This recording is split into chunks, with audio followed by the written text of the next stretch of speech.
convido os irmãos a abrirem as suas Bíblias no capítulo 9, Levítico 9.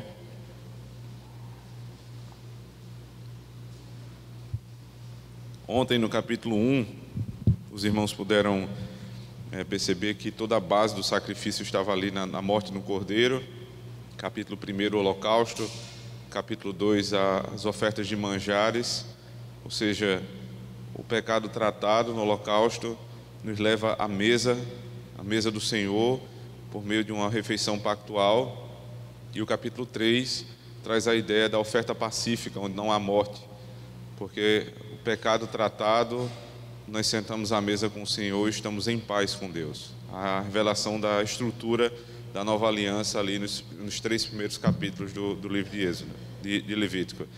Até o capítulo 7, vocês iriam perceber que seguem ainda as determinações a respeito dos sacrifícios, né? Cada tipo de sacrifício e uma variedade de sacrifícios muito grande, para apresentar, né, a extensão, a amplitude e a profundidade da obra de Cristo. No capítulo 8, se os irmãos estiverem com suas Bíblias abertas, vocês vão perceber que nós temos a consagração de Arão e dos seus filhos, ou seja, a ordenação dos sacerdotes. Então, você tem o templo, o tabernáculo, que foi ordenado em Êxodo. Não se sabia o que fazer ainda no tabernáculo, então o livro de Levítico vem com um manual de culto para o tabernáculo e gasta 7 capítulos para dizer o que deve ser feito ali dentro. Mas ainda não existia sacerdócio para isso, ordenado. Então é ordenado o sacerdócio no capítulo 8.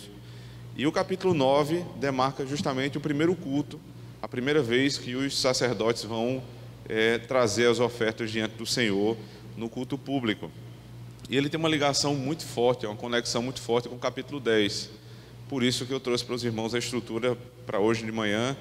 Nós vamos ver capítulo 9 e capítulo 10. A santificação e o ministério, no capítulo 9, a santificação e o culto, no capítulo 10. E vocês vão perceber ao longo dessa estrutura de exposições como eles vão se encaixar. A santificação do ministério com a santificação do culto. A liderança com a igreja e ambos diante do Senhor. Vamos ler capítulo 9 do livro de Levítico. Ouçam a voz do Senhor, irmãos. Verso 1. E aconteceu ao 8º dia que Moisés chamou Arão e seus filhos e os anciãos de Israel e disse a Arão: toma um bezerro para a expiação do pecado e um carneiro para o holocausto sem defeito. Traze-os perante o Senhor. Depois falarás aos filhos de Israel, dizendo: tomai um bode para a expiação do pecado e um bezerro e um cordeiro de 1 ano sem defeito para o holocausto. Também um boi e um carneiro por sacrifício pacífico para sacrificar perante o Senhor, e oferta de alimentos amassada com azeite, porquanto hoje o Senhor vos aparecerá. Então trouxeram o que ordenara Moisés diante da tenda da congregação, e chegou-se toda a congregação e se pôs perante o Senhor. E disse Moisés: esta é a coisa que o Senhor ordenou que fizesseis, e a glória do Senhor vos aparecerá. E disse Moisés a Arão: chega-te ao altar e faze a tua expiação do pecado e o teu holocausto, e faze a expiação por ti e pelo povo. Depois faze a oferta do povo e faze a expiação por eles, como ordenou o Senhor. Então Arão se chegou ao altar e degolou o bezerro da expiação que era por si mesmo. E os filhos de Arão trouxeram-lhe o sangue e molhou o seu dedo no sangue e o pôs sobre as pontas do altar, e o restante do sangue derramou à base do altar. Mas a gordura e os rins e o redenho do fígado de expiação do pecado queimou sobre o altar, como o Senhor ordenara a Moisés. Porém, a carne e o couro queimou com fogo fora do arraial. Depois degolou o holocausto, e os filhos de Arão lhe entregaram o sangue e aspergiu-o sobre o altar em redor. Também lhe entregaram o holocausto nos seus pedaços com a cabeça, e queimou sobre o altar.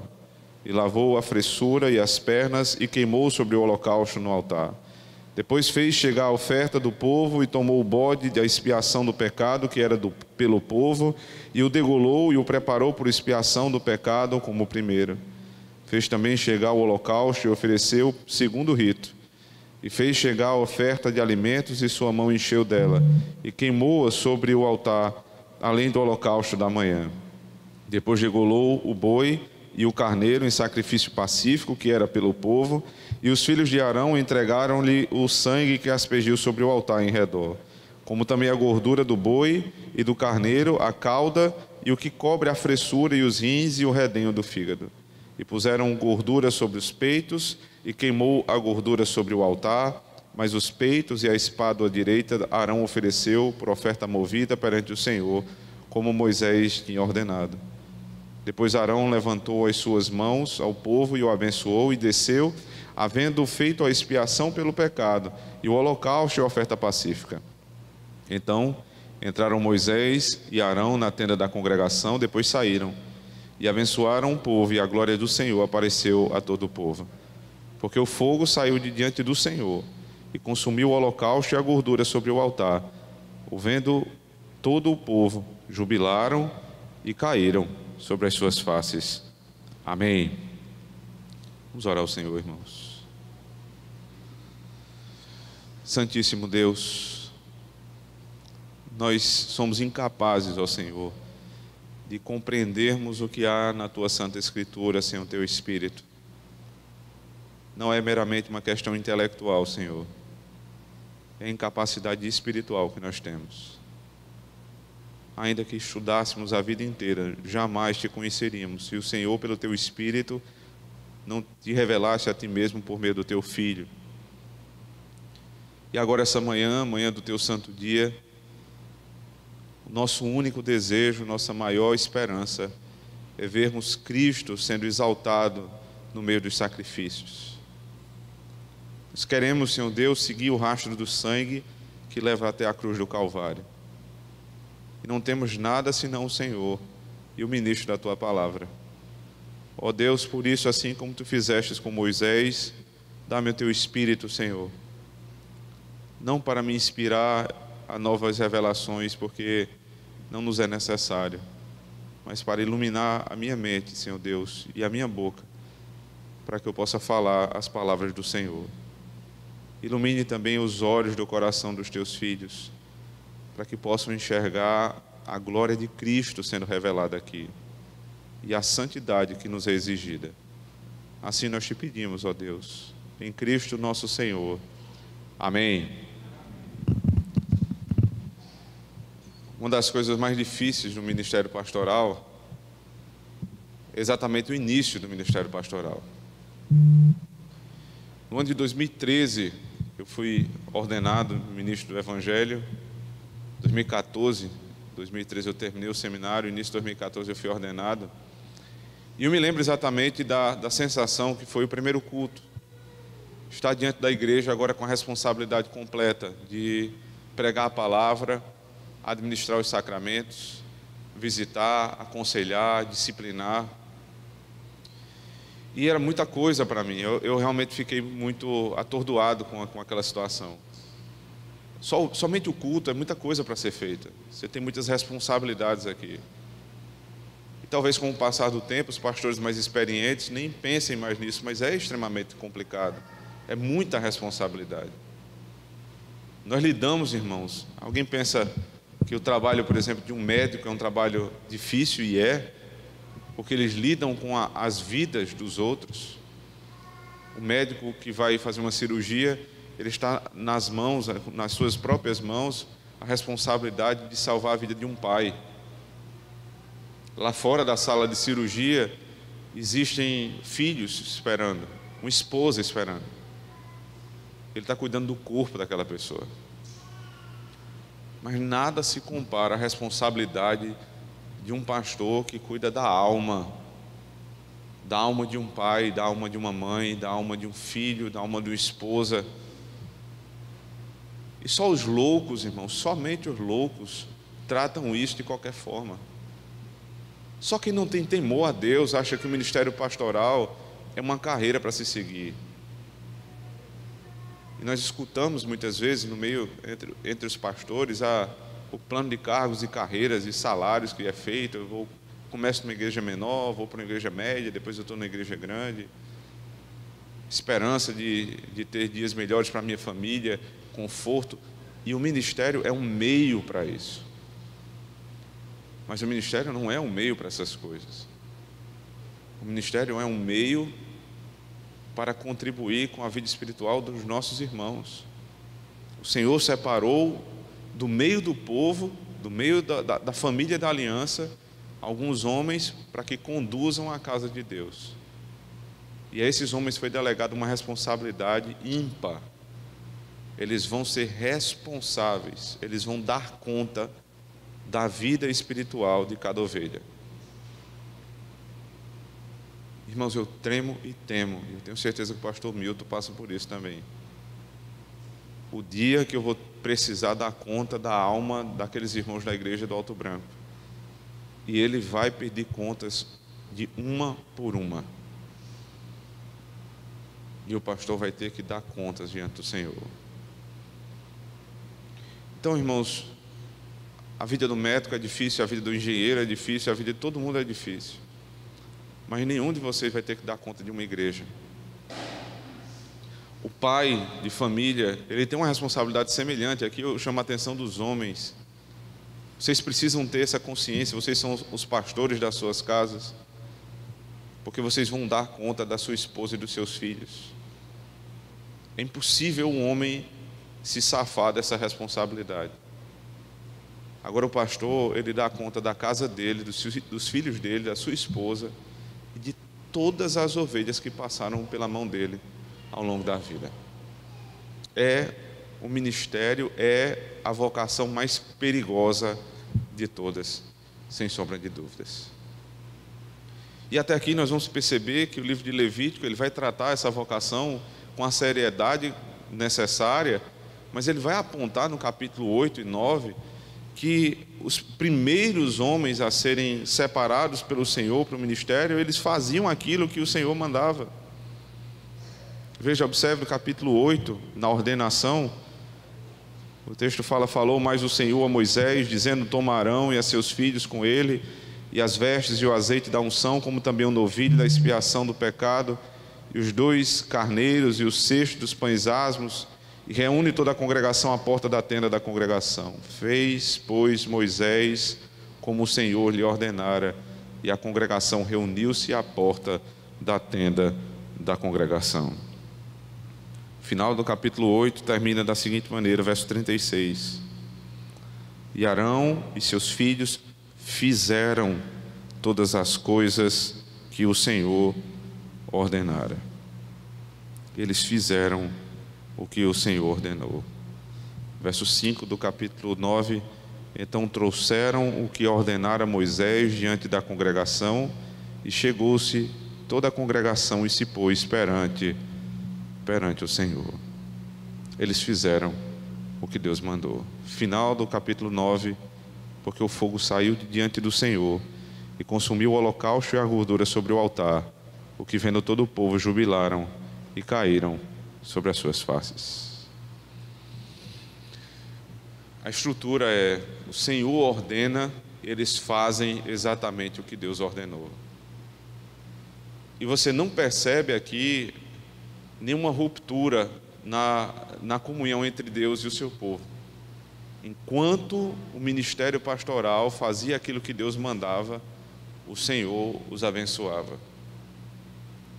Eles tinham pecados, é verdade, você vai perceber aqui uma lista de sacrifícios, mas está sendo pontuado desde o capítulo 8, da ordenação ao primeiro culto, que tudo aquilo que Deus ordenou, eles fizeram.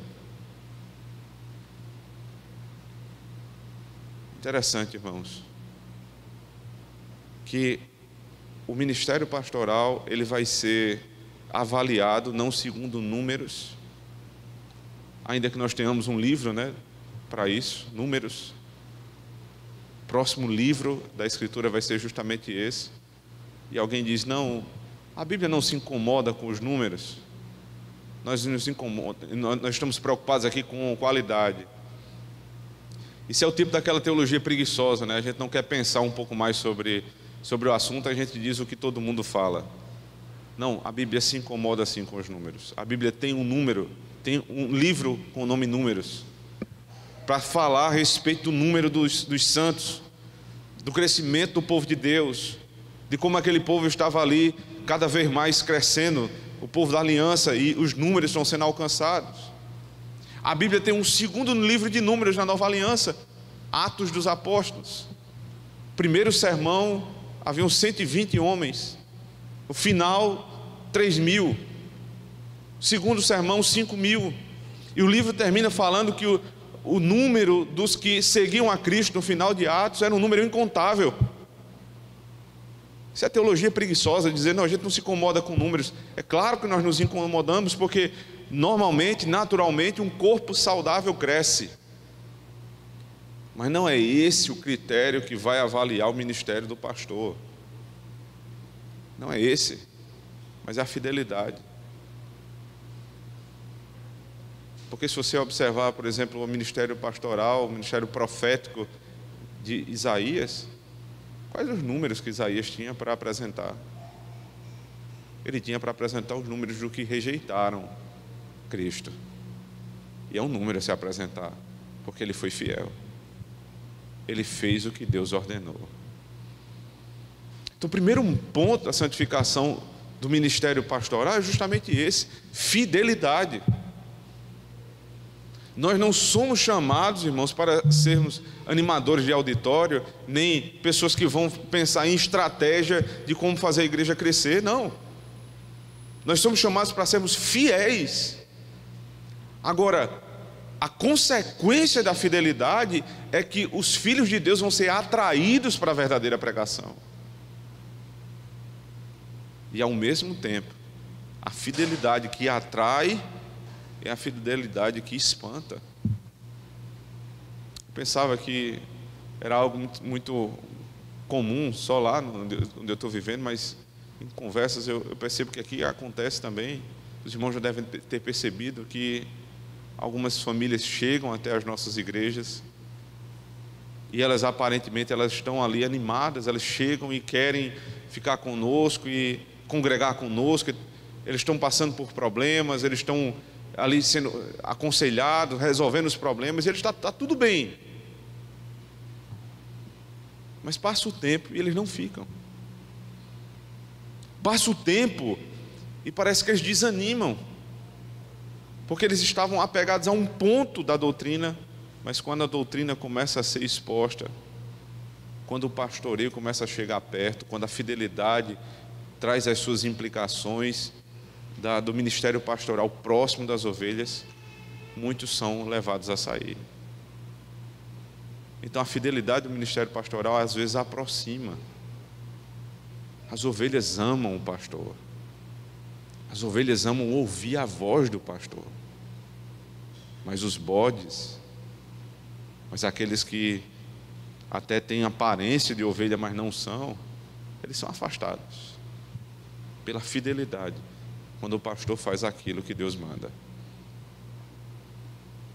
É tão triste na nossa época, irmãos, que pastores que são fiéis aos seus símbolos de fé, a um juramento que fizeram diante de um presbitério. Nós somos chamados a jurar, irmãos, diante de Deus e dos homens, que vamos ser fiéis à palavra de Deus e que recebemos os padrões de fé de Westminster como uma verdadeira interpretação da Escritura Sagrada, fiel e verdadeira interpretação da Escritura Sagrada. E aí o sujeito tem a coragem de fazer isso na frente da igreja, e quando ele vira as costas e assume a igreja dele, ele nega os seus votos. Covardes, irmãos, são covardes. Isso é a covardia com o povo de Deus, porque todos têm direito de crer no que quiserem crer, mas não têm o direito de mentir para a igreja. Quem está arrolado numa igreja presbiteriana tem o que esperar aqui dentro, porque subtende-se, irmão, subtende-se, a tese é que vocês conhecem os símbolos, conhecem a confissão, conhecem os catecismos, e a fé de vocês baseada na Escritura é interpretada por estes catecismos. Eles são nossas balizas, eles não são nossa última palavra. A última palavra é a Escritura. Mas existem divergências na interpretação da Escritura. E as nossas balizas de interpretação são justamente os nossos padrões. Então, quando alguém é arrolado numa igreja presbiteriana, subtende que a pessoa entende e reconhece aqueles padrões de fé como os seus padrões de fé, que reconhece também e respeita o direito de outro ter o seu próprio padrão de fé, mas que aqui dentro os nossos padrões vão ser respeitados. Isso é fidelidade. Fidelidade pastoral começa com a fidelidade à palavra que foi empenhada a uma igreja. Eu me lembro que, cerca de 4 anos, um casal chegou lá na igreja, vindo de uma igreja pentecostal. Eles descobriram a fé reformada e disseram que assistiam pregações no YouTube, né? Tem essa coisa hoje em dia, o pessoal começa a ter contato no YouTube e não conseguiam ver uma igreja na cidade que se encaixasse com a reforma. E foram indicados aí lá para a igreja do Alto Branco. E eu fui meio que inquirido ali para saber o que é que eu cria sobre vários pontos da doutrina. Porque, segundo eles já tinham visitado outras igrejas presbiterianas e não batia o que estava escrito na confissão com o que era feito no culto. Eu disse: irmãos, eu não vou muito longe na explicação. O que vocês leram é o que eu creio. Ah, pastor, mas sobre dia do Senhor, leia lá o capítulo 24. Capítulo 21, culto e dia do Senhor. E sobre relacionamento, capítulo 24, leia o que é que diz sobre relacionamento, casamento, divórcio, novo casamento. Eu creio que tem que estar lá. Irmãos, isso não é glória para ninguém. Mas isso é tão estranho acontecer, alguém que se chega a uma igreja presbiteriana e inquirir o pastor para saber se ele vai ser fiel aos símbolos de fé, que ele já jurou na sua ordenação. Nós precisamos lembrar do que está sendo dito aqui em Levítico. O que Deus ordenou era feito. Isso é fidelidade, isso tem a ver com hombridade, isso tem a ver com a verdade. O que eu jurei, eu preciso cumprir. Até porque é um pecado muito grande, muito pesado, o pecado da liderança. Observe, Levítico 9 diz assim: aconteceu ao 8º dia que Moisés chamou Arão e seus filhos e os anciãos de Israel, e disse a Arão: toma um bezerro para expiação do pecado. Vocês vão perceber que são vários os sacrifícios aqui que são citados. Mas o primeiro deles é a separação de um bezerro para a oferta. E a oferta, a primeira oferta que era requerida de Deus era a oferta pelo pecado do sacerdote. E a oferta pelo pecado do sacerdote não era uma ave, não era nem mesmo um cordeiro, era um bezerro.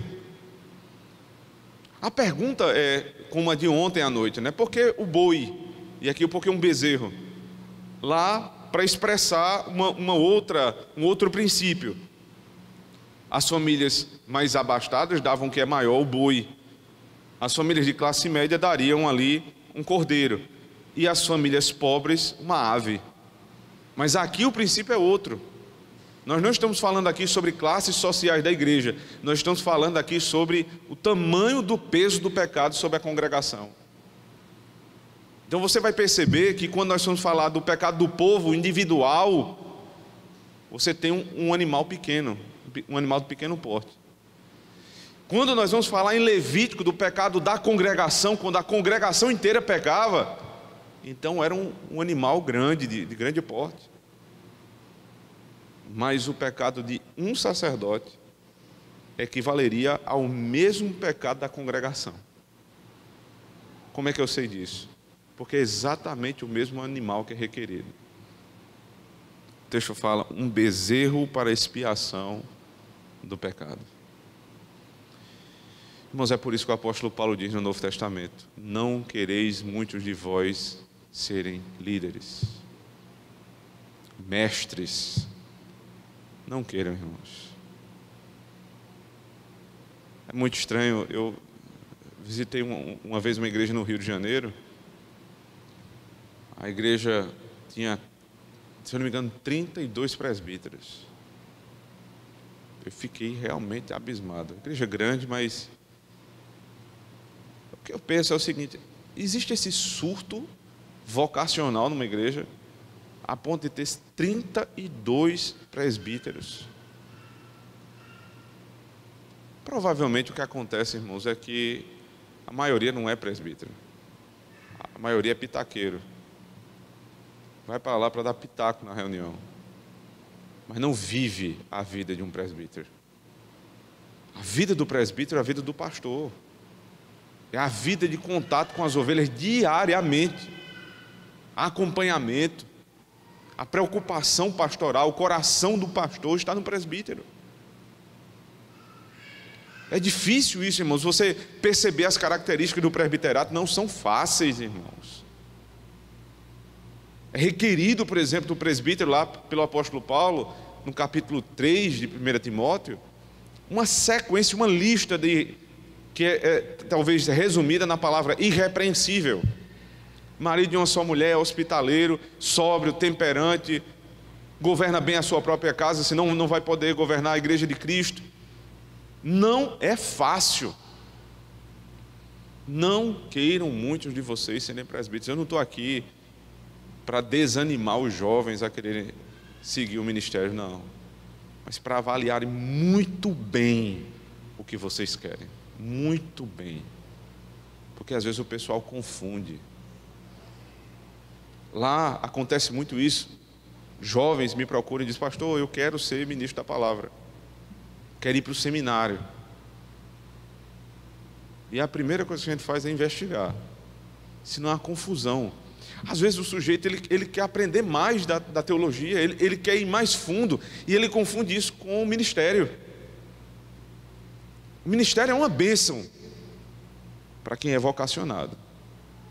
Porque você tem alguém não vocacionado no ministério, é uma tragédia para a igreja. Para a vida daquela pessoa é um peso. Para a vida da igreja é uma tragédia. Um bezerro era requerido. E aí imediatamente eu também lembro, irmãos, que esse animal, curiosamente também, o animal que está sendo aqui trazido para a expiação do pecado, foi exatamente o animal pelo qual o povo utilizou para pecar. Se vocês voltarem comigo para Êxodo capítulo 32, Êxodo 32,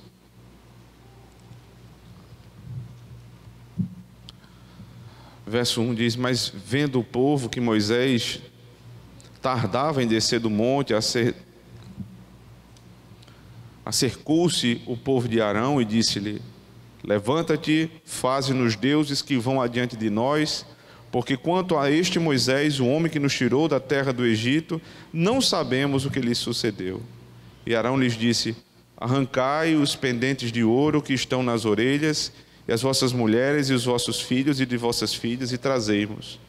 Então todo o povo arrancou os pendentes de ouro que estavam nas suas orelhas e os trouxeram a Arão. Então, e ele os tomou das suas mãos e trabalhou o ouro com buril e fez dele um bezerro de fundição. Então disseram: este é teu Deus, ó Israel, que te tirou da terra do Egito. Observe, exatamente o mesmo animal. E aqui, irmãos, preste atenção no detalhe. Quando Arão é pressionado pela congregação para fazer o que Deus não mandou,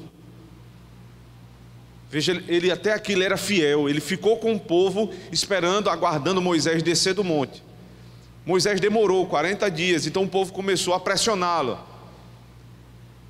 E aqui, quando a fidelidade do pastor, ela é colocada à prova, quando a igreja diz, nós precisamos mudar um pouco, pastor, tá muito repetitivo, é a mesma coisa, a igreja fulano de tal, ela tem uma novidade, a igreja tal está crescendo mais do que a nossa, e esse tipo de pressão vai colocando a fidelidade do pastor à prova.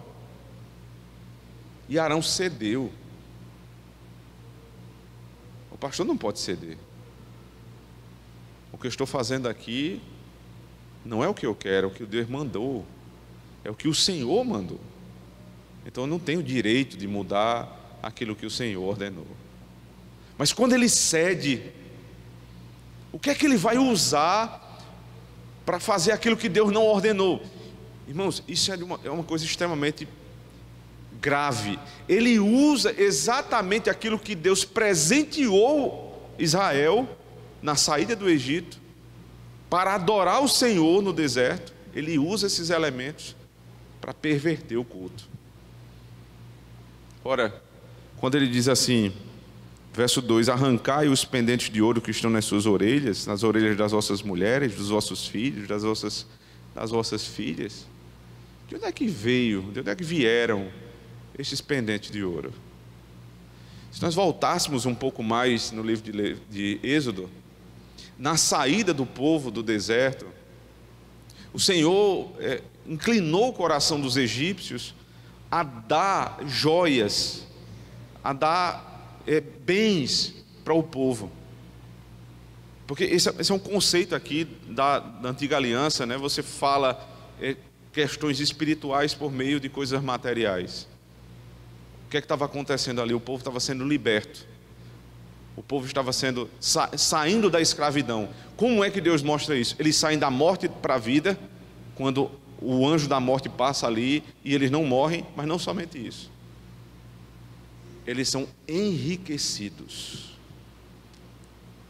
É por isso que o apóstolo Paulo, em Efésios capítulo 1, verso 3, diz que todas as riquezas, bendito os filhos de Deus que são enriquecidos em Cristo. Enriquecidos em Cristo. Tomando por base exatamente essa linguagem da antiga aliança. Eles receberam ouro e fizeram pendentes de ouro para si, com os despojos de guerra do Egito. Guerra esta que foi ganha pelo Senhor. Agora, eles vão tirar os pendentes de ouro que receberam de presente de Deus, para fazer um bezerro e adorar um ídolo no lugar do Criador. Porque é exatamente isso que a gente faz, irmãos. Quando a fidelidade pastoral é deixada de lado, talvez os nomes no culto não mudem, porque o bezerro foi chamado Yahvé. Este é Yahvé que nos tirou da terra do Egito. Mas que Yahvé é esse? Alguém que você vê, toca.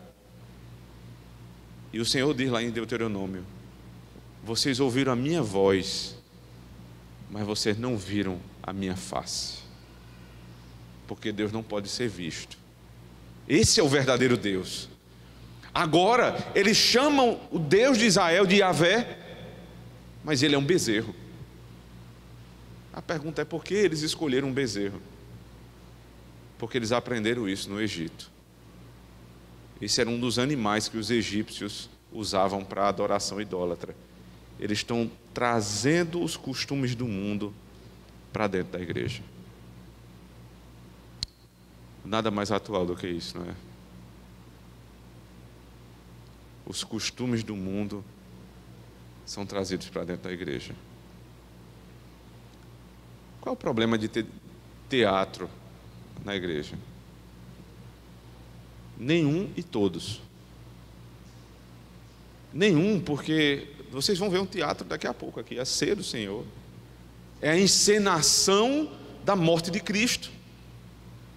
Quando o pastor levantar o pão e o partir, ele vai dizer as palavras de Cristo,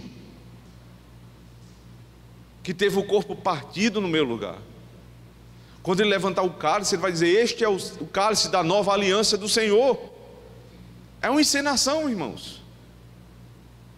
Então, problema nenhum com teatro. Mas por que eu não posso substituir a pregação pelo teatro? Porque a fé vem pelo ouvir, ouvir pela pregação. Isso foi ordenado. E não foi ordenado substituir a pregação verbal pela pregação encenada. A pregação encenada, ela tem sim espaço na igreja de Cristo. Como? Naquilo que foi ordenado. O que foi ordenado? Batismo e Santa Ceia. Então nós não temos problema nenhum com o teatro, desde que seja ordenado.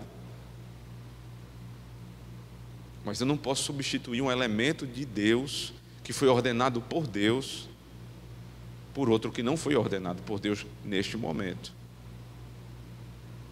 São sutis as diferenças, irmãos, mas são de uma gravidade imensa, porque eu não posso trazer os costumes do mundo para dentro da igreja. O problema que a gente tem com dança, sinceramente, nenhum. Mas por que a gente não dança na igreja? Porque não foi ordenado. Ah, pastor, mas Davi dançou. Davi dançou no culto? Me prove. Davi não dançou no culto. Porque dançar não tem pecado nenhum.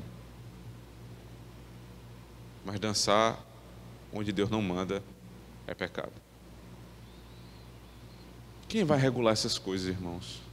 Cada um, a cabeça de cada um, o coração de cada um, a palavra. Quem está responsável pela palavra? Os pastores da igreja. Quem é que vai dar o tom de fidelidade da igreja? Os pastores. É por isso que o pecado da liderança é tão pesado e exige um bezerro para ser pago. Catecismo Maior de Westminster, pergunta 130, diz assim: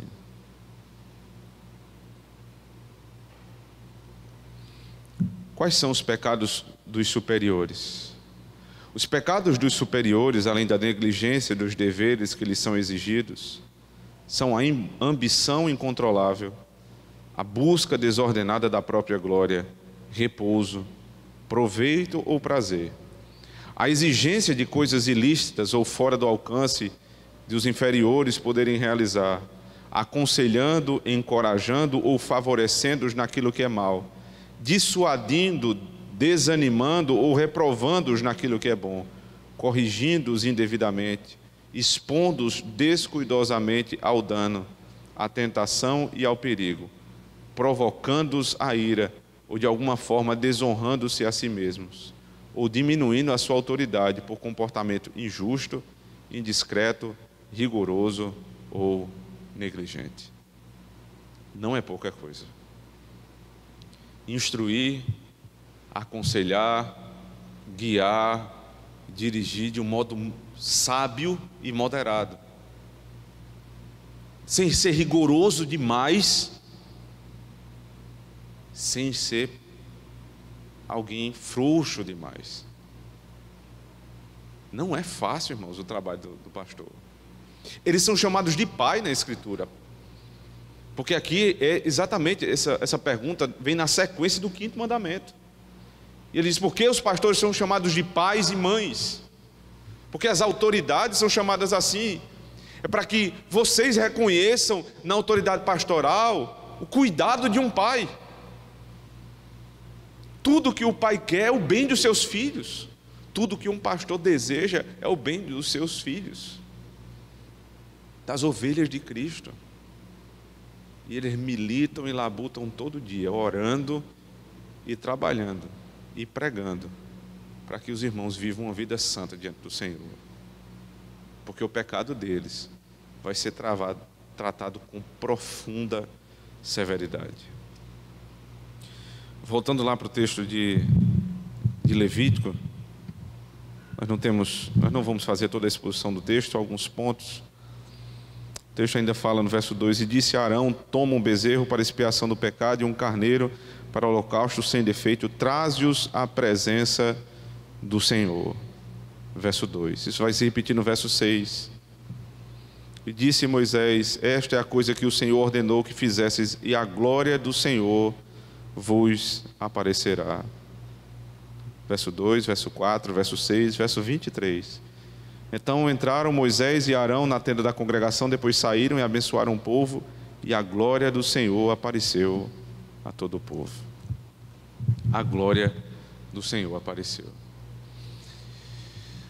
Como é que a glória aparecia, né? É bom a gente definir essas coisas. Você tem lá fora do tabernáculo o povo. O tabernáculo era posto no meio da congregação, as tribos ficavam ao redor e havia uma única porta por onde entrava o sacrifício. Lá dentro, no pátio exterior, o altar do sacrifício e depois a tenda da congregação com 2 compartimentos, o santo lugar e o santo dos santos.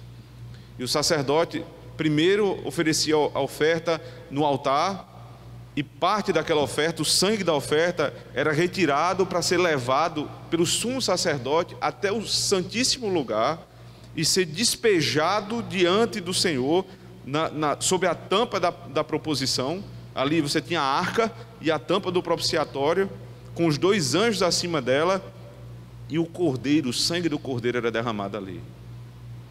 Quando isso acontecia, a nuvem de Deus, ela se fazia ser vista por cima da tenda da congregação, como que entrando no santo lugar. Então a presença do Senhor era vista pelo povo por meio do sacrifício. Isso era ver a presença de Deus. A glória de Deus aparecia por meio da nuvem. Que privilégio esses homens tinham, né, irmãos? Eles viam a nuvem descendo sobre o altar. Que privilégio você tem todas as vezes que o seu pastor explica o sacrifício de Cristo, e ainda que você não veja a nuvem, você sabe, o Senhor está nesse lugar. Essa é a beleza, irmãos, da pregação fiel da palavra de Deus. Você não vê a nuvem,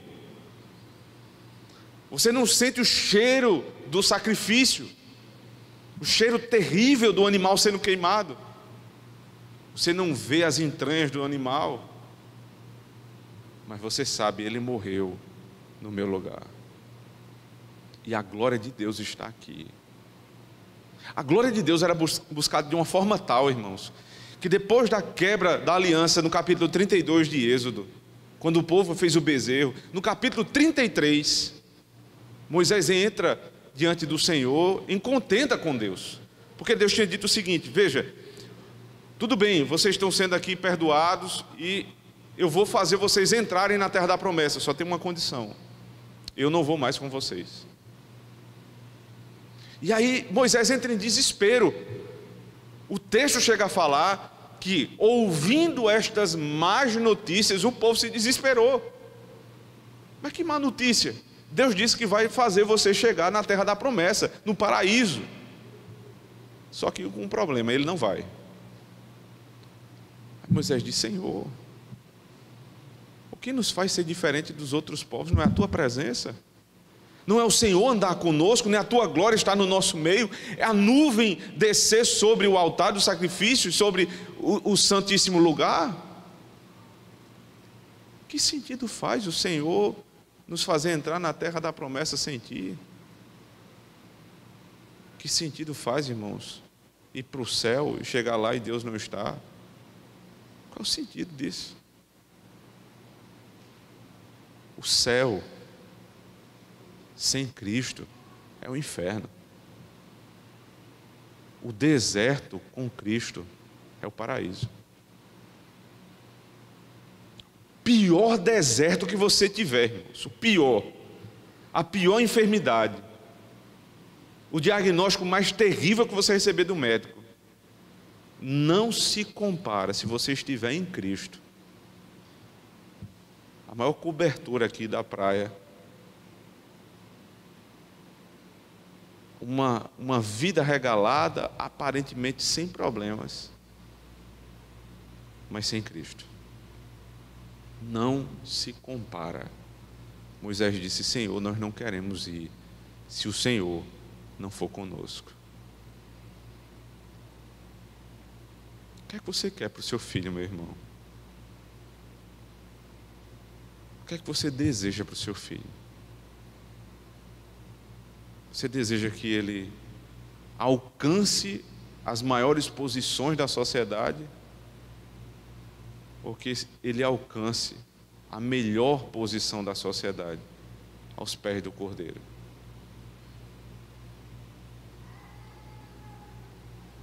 Sinceramente, irmãos, eu só tenho uma filha. Se fosse para escolher ver minha filha desviada ou Deus levá-la, eu preferia que Deus levasse. Eu preferia. É o maior desgosto para um pai cristão, crente de verdade, saber que seu filho vai para o inferno. Eu preferia que ela não tivesse faculdade nenhuma, que ela não tivesse conhecimento nenhum, mas que ela fosse uma serva de Deus verdadeira. Deus sabe como eu oro para que isso aconteça. Ela só tem 3 anos. Como o ministério pastoral pode auxiliar as famílias a ter esse tipo de visão, irmãos? Se forem fiéis na pregação. O povo de Deus vai ter o pensamento que Cristo espera de nós, o mesmo de Moisés. Se o Senhor não for, se a tua glória não for conosco, eu não quero ir. E aí termina o culto da seguinte maneira, verso 22 em diante. Depois Arão levantou as suas mãos ao povo e o abençoou e desceu, havendo feito a expiação do pecado e o holocausto e a oferta pacífica. Então entraram Moisés e Arão na tenda da congregação, depois saíram e abençoaram o povo, e a glória do Senhor apareceu a todo o povo. Quando foi que a glória de Deus apareceu? Eles cumpriram os sacrifícios no verso 22, a expiação, o holocausto, a oferta pacífica. Quando eles terminaram de fazer isso, no pátio externo, então Moisés e Arão entram. Isso é fantástico, essa cena. Eles entram. Para onde? Para a presença de Deus. Moisés e Arão entram na tenda da congregação e o povo está fora. Os sacerdotes estão no lugar externo, no pátio externo, e o povo lá fora. Lembre-se de ontem, daquela cena que eu falei para vocês. Aos pés do Monte Sinai, o povo aos pés do monte, os sacerdotes no meio do monte e Moisés acima do monte. Aqui, exatamente a mesma estrutura. O povo fora, os sacerdotes no meio, no pátio externo, e Moisés e Arão lá dentro. O que é que vai acontecer? Abençoaram ao povo. Eles saíram, eles entraram, entregaram o sangue do Cordeiro e depois eles saíram. E quando eles saíram, eles abençoaram o povo. Eles levantaram as mãos sobre o povo e proferiram uma bênção. Que bênção é essa, irmãos? Números capítulo 6. Abra comigo, por favor. Números 6. Verso 22. E falou o Senhor a Moisés, dizendo: fala a Arão e a seus filhos, dizendo: assim abençoareis os filhos de Israel, dizendo-lhes: o Senhor te abençoe e te guarde. O Senhor faça resplandecer o rosto sobre ti e tenha misericórdia de ti. O Senhor sobre ti levante o rosto e te dê a paz. Foram as palavras que Arão e Moisés disseram quando saíram de dentro da tenda da congregação. O Senhor te abençoe e te guarde. Veja, 3 vezes a palavra o Senhor, observe. O Senhor te abençoe e te guarde, o Senhor faça resplandecer o rosto sobre ti, o Senhor sobre ti. 3 vezes a palavra Senhor.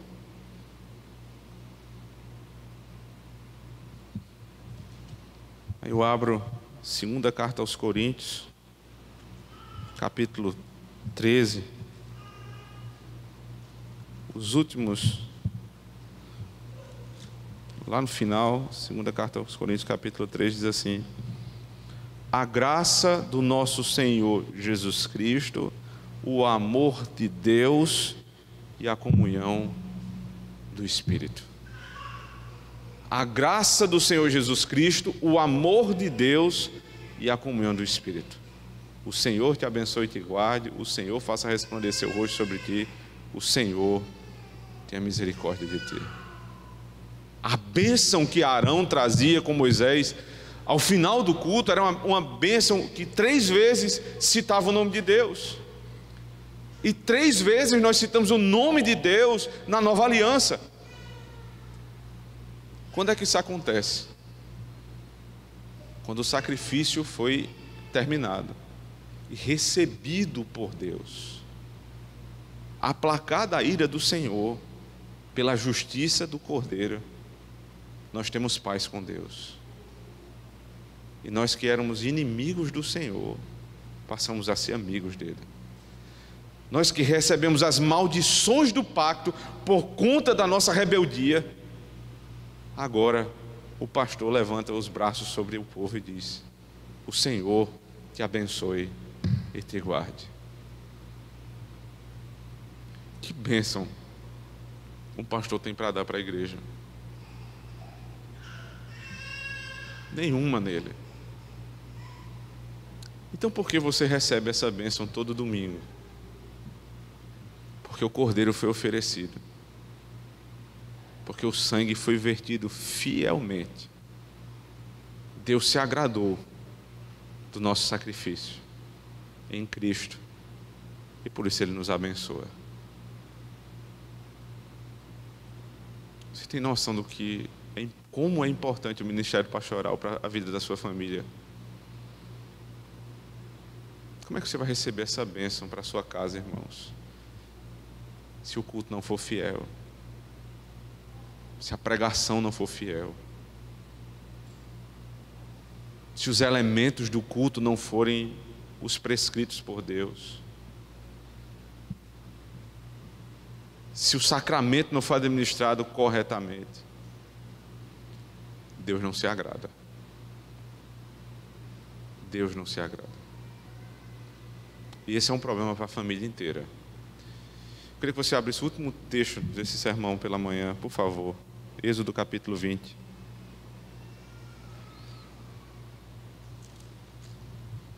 Segundo mandamento, que fala sobre o modo da adoração.